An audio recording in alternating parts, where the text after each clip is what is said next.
Sheffield Wednesday's owner went on TalkSport today to explain why the club cannot simply sign Jamie Vardy, a day after saying he would be very disappointed if promotion had not arrived by the end of next season.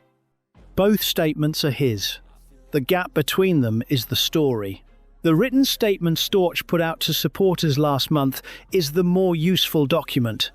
In it, he set out that Wednesday are operating inside an agreed financial framework, with the EFL covering the next 2 seasons, with no ownership equity funding and a defined transfer fee budget, and that money from player sales can be reinvested across the wider football operation, including wages, but cannot lift that budget.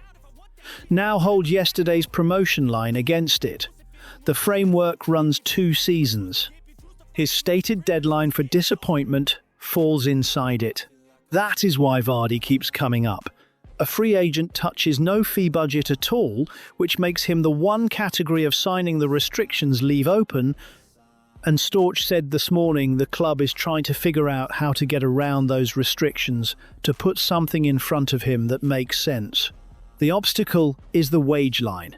This is an owner who has already put over £8 million into infrastructure and brought in 13 players, telling a national radio station that the club is handicapped and that the restrictions have played out harder than he expected.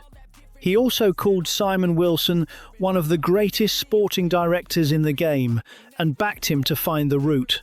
The player has already answered, though. Speaking on his own podcast, Vardy said that once he was let go by Wednesday as a boy, that chapter was shut, that it was never meant to be, so it was never meant to be. He is 39, a free agent with a Premier League title, an FA Cup and 26 England caps behind him, and West Ham United have been linked.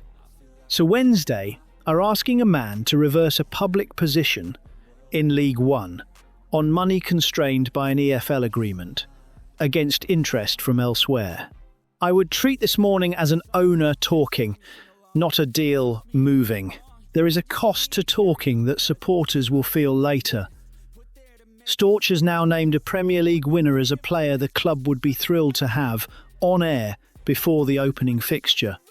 Every free transfer and loan Wednesday do complete this window will be measured against that name, and the sporting director working inside the restrictions has just had the bar raised for him by his own chairman.